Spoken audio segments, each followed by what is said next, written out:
It's a crazy time. I was crying. I was on the floor praising the Lord. I mean, okay, wait. So how did your mom feel? I know you always post your mom, but I know she has to be thrilled. Well, it was so funny because Beyonce don't play about her NDAs. So I'm not. Look, I love my mom, and if there's anybody that ever told anything, it's my mom. But my mom has loose lips, so I had to really protect that. Yeah. So I wasn't able to say anything to my mom until May 10th, the first night in Stockholm. Yeah. And she just blows up my phone all the time. I love her. And, I would never change that for anything. That's just parents. Yeah. But I'm sitting there on set. I thought my phone was do not disturb, but I forgot that I have her as a favorite. So we're sitting there working. It's like, I'm like, I can't even tell my mom what I'm doing.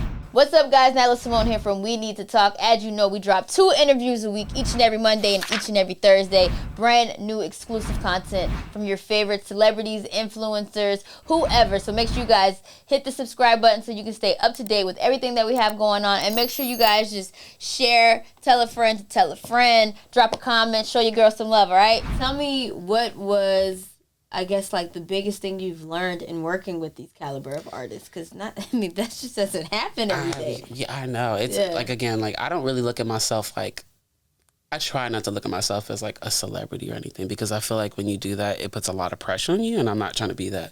All I want to do is just inspire people. Yeah. But I'm not gonna lie, there's certain levels of people that when you go and meet them, you just get the butterflies. I don't know, you just start to freeze. Yeah. The biggest thing, again, that I've learned is I would not be here if I was not supposed to be here. I wouldn't be in those rooms. Yeah. And I feel like sometimes we can be our biggest enemy. We could block our own blessings. We can overthink certain things of, well, how exactly am I supposed to be here, and how do I navigate these rooms? And it's just I'm just going to trust myself. I've gotten myself here to just being that. Why change that? And it's similar to talking about just manifesting things. Even just a few weeks before I knew I got the Beyoncé gig, I was trying to get into the Rock Nation brunch. I was supposed to get in, and then something happened with the capacity, and I was, girl, I looked so dapper that day. I looked fine, okay? And I was like, I'm gonna take off. No, take off. No. I don't know what hurts more, but you can rewear the outfit. Yeah, I know. I'm like, you know what? They gonna see her. I might, just save that for something else. So, but I remember just saying to myself, I was low-key devastated. I'm like, dang, I feel like that's the room I'm supposed to be in. But I had a conversation with myself and a conversation with God, and I was just like, you know what? I'm going to meet Beyoncé by working with her.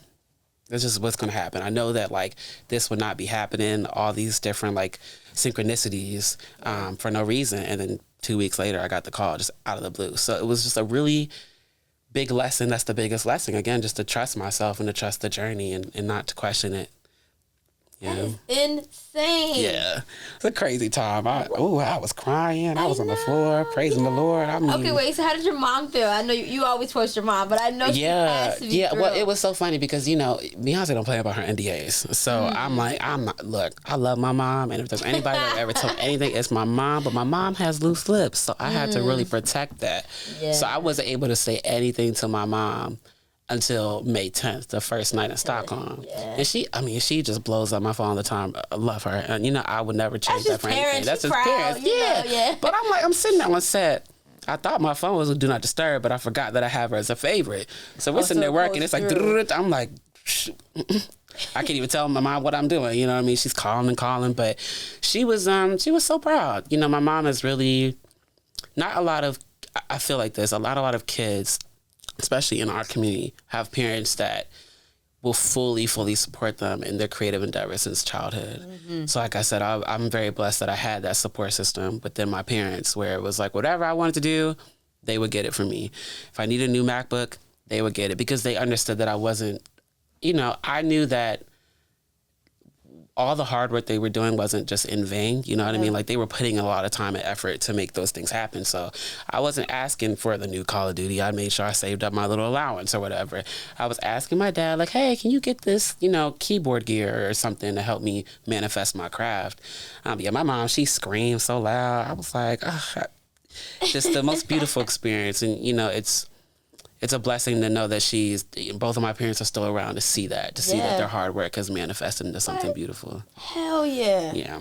I'll say this. It's people always think that once they see you, it's overnight success. How did he get so lucky? Nobody knows the 10,000 hours you've put in prior to that. No. So There's a lot.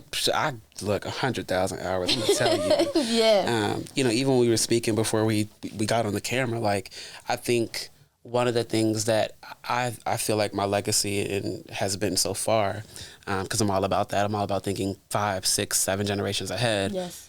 I've gotten a lot of like messages from people that have said like, I'm going through a really hard time. I've read your interviews. I've heard your stories about your hard times in LA or just in your childhood.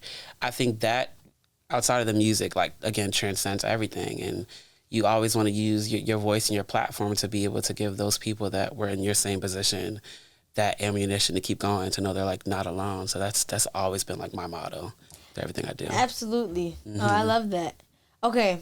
All right. I know you said the NDAs is tight, so I'm gonna dance around the questions. Okay. I'm not gonna ask too much, but okay.